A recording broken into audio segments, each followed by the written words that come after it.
안녕하세요. 가정 문제로 고민하고 있는 랩넌트입니다. 우리 집은 믿음의 가정이에요. 가족 모두가 복음 안에서 교회 생활을 합니다.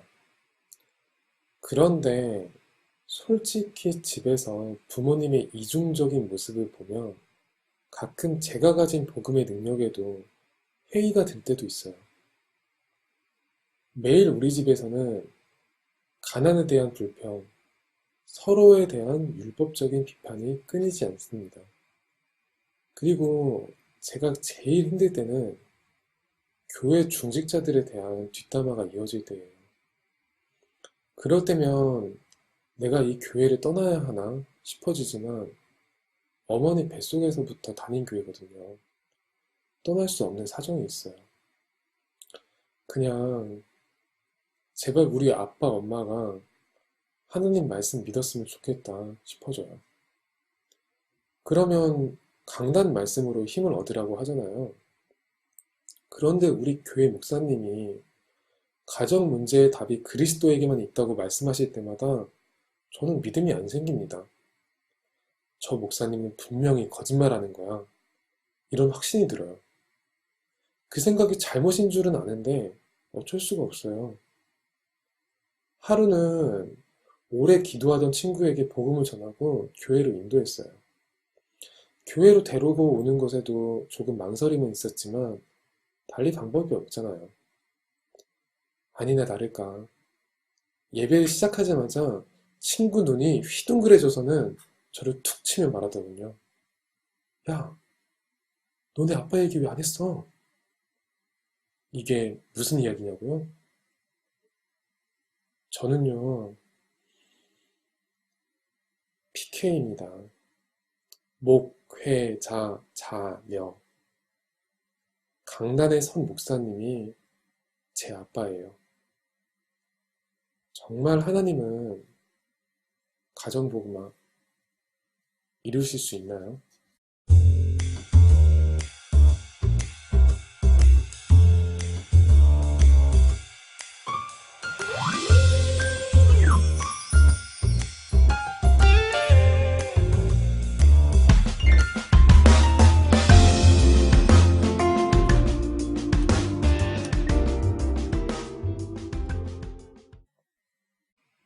이번 사연 서술 트립이 장난 아니네요, 이게. 사연을 알고 있는데도 뒤에서 소름 돋았어요. 그런데 제가 동감할 수 있는 부분이 지극히 한정적이에요. 그건 좀 죄송해요. 일단 저는 PK가 아니고 제 가까운 가족 친지 통틀어서 목회자, 교육자가 없어요. 그래서 저는 목회자와 목회자 가정이 가지는 실질적인 갈등에 대해서는 간접적으로만 아는 거지 직접 피부로 부딪히는 게 당연히 쉽지가 않아요.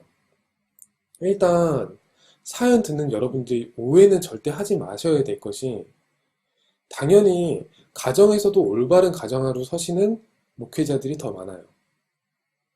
그런데 당연히 우리 아빠 목사님인데 너무 좋아요, 최고, 이런 이야기가 사연으로 오진 않을 거잖아요.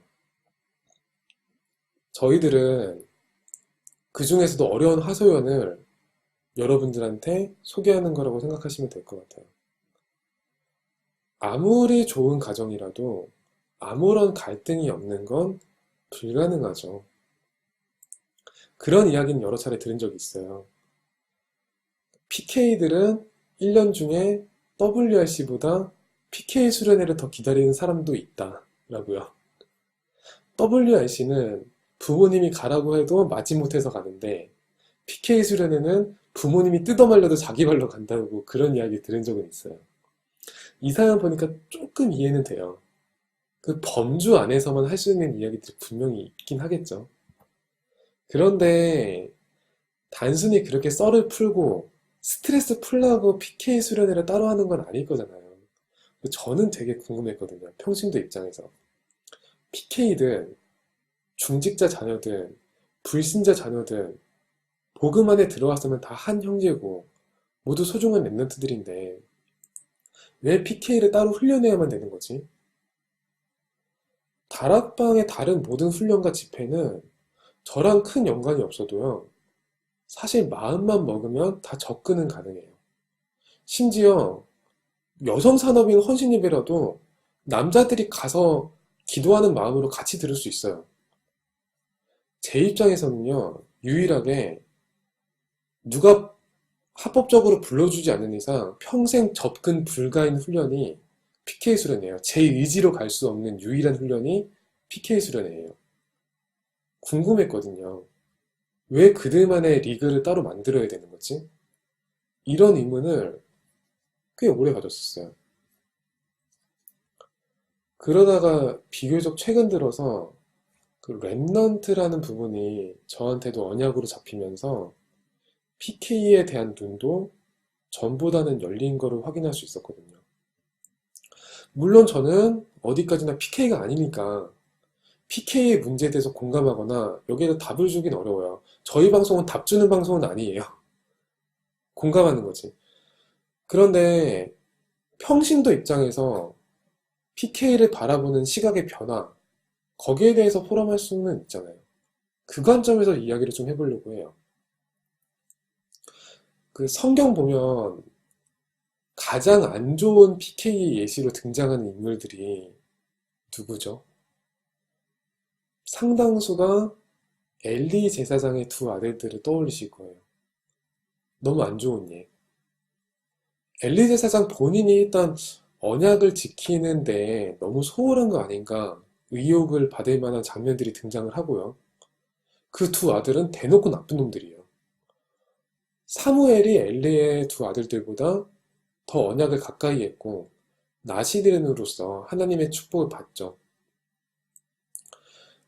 사실 여기까지는 부전자전이라고 할 수도 있고 인과응보라고 할 수도 있고 자업자득이라고 할 수도 있어요.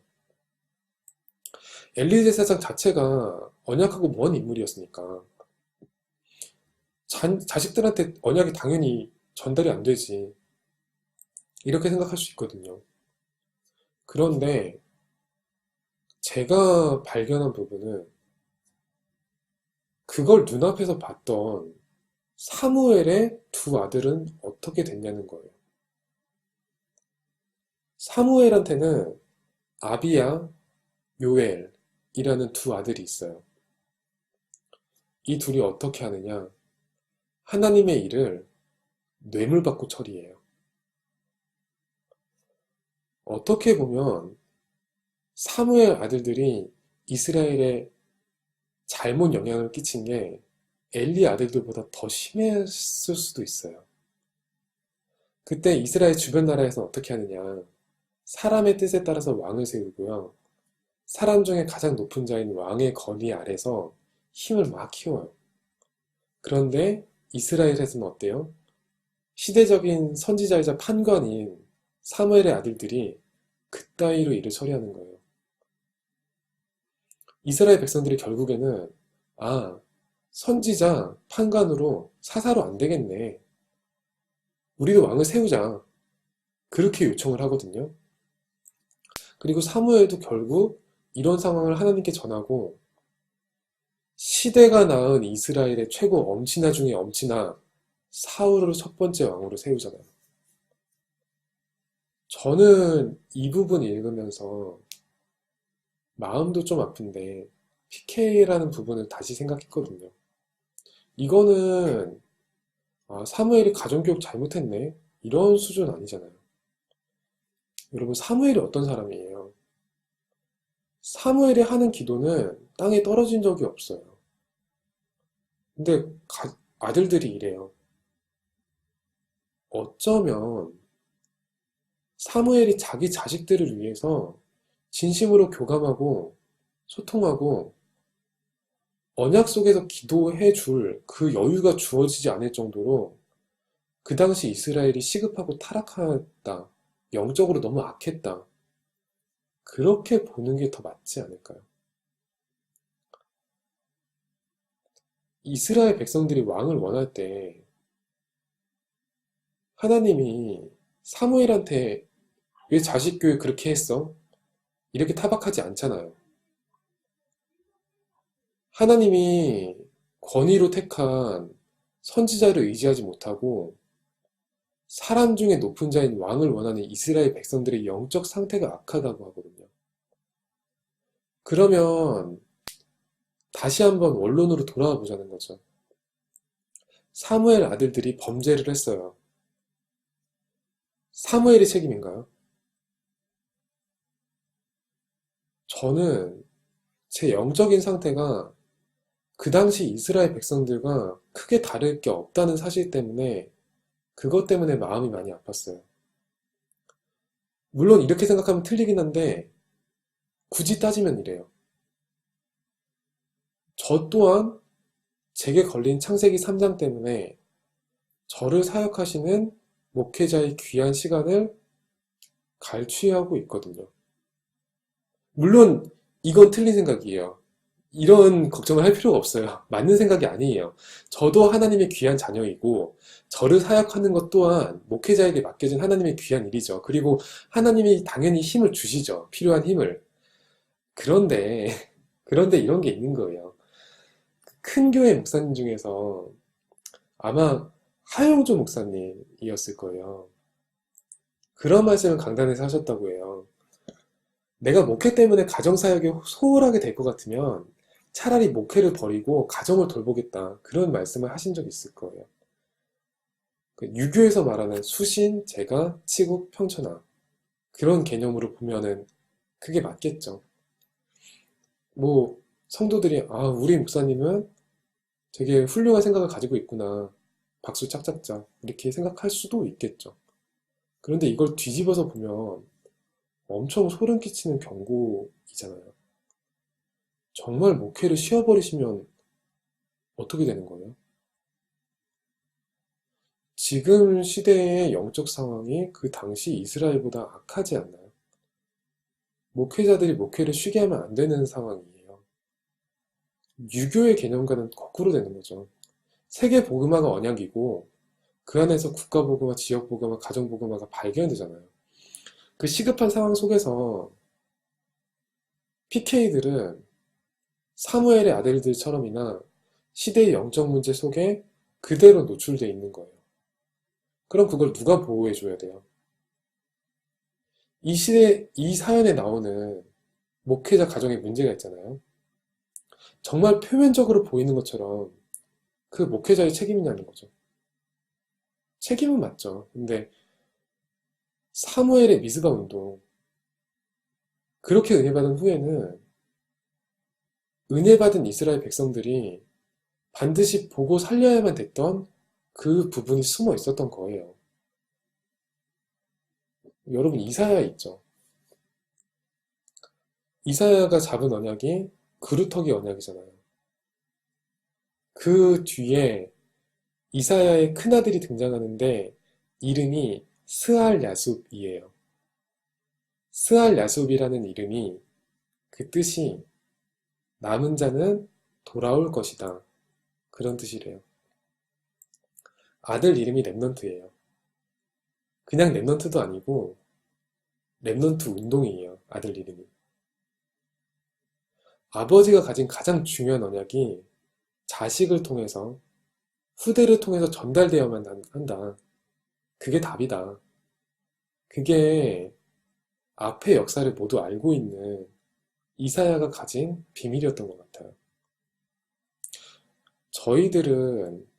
우리들은 이사야가 했던 그 랩넌트 운동하는 사람들이잖아요. 그러면 우리에게 말씀을 주시고 전도 운동에 동참하시는 모든 목회자들은 이 시대의 이사야들인 거죠. 그 아들과 딸은 이름이 랩넌트인 거예요.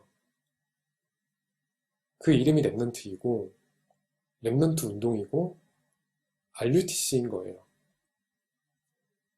그럴 수 있어요. PK 한 사람 한 사람은 영적으로 사회적으로 성공할 수도 있고 물론 조금 아쉬울 수도 있겠죠. 그런데 저는 그건 상관없고 제가 발견한 언약을 이야기하고 싶은 거예요. 양심이라는 거예요. 양심.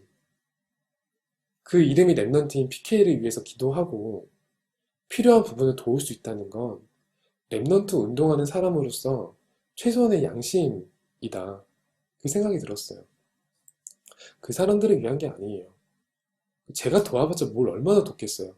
방해만 안 되면 다행이지. 그런데 하나님이 개인에게 주시는 응답의 블루오션 있잖아요. 저한테는 PK가 그 통로처럼 보인 거예요. 이 PK 사연이나 이 PK 사연에 대한 그 공감대라든지 답은 저한테 없어요. 근데 저는 제가 여태까지 지나온 교회들, 그 교회 목회자들의 제가 아는 자녀들, 이름을 적으면서 기도를 최근에 시작했거든요. 음, 그러니까 물론 그래도 제가 도움이 된 적은 없어요. 그러니까 이런 상황을 만약에 본인이 겪는다면 이 PK에게는 모든 이중적인 상황이 너무 답답하게 다가오겠지만은 그게 누구 하나의 책임은 아니라는 걸 알아주셨으면 싶어요. 그냥 미안해요. 그러니까 하나님이 주신 언약에 눈을 뜨지 못했던 사람으로서 너무 미안하고 이제 눈을 떠 가는데 아직 깨야 될 틀이 너무 많은 사람으로서도 너무 미안해요. 그러니까 저는 그리고 저희 랩넌트 보이스는 이 시대의 랩넌트 운동 그 자체인 PK들과 목회자 가정을 위해서도 함께 기도하겠습니다.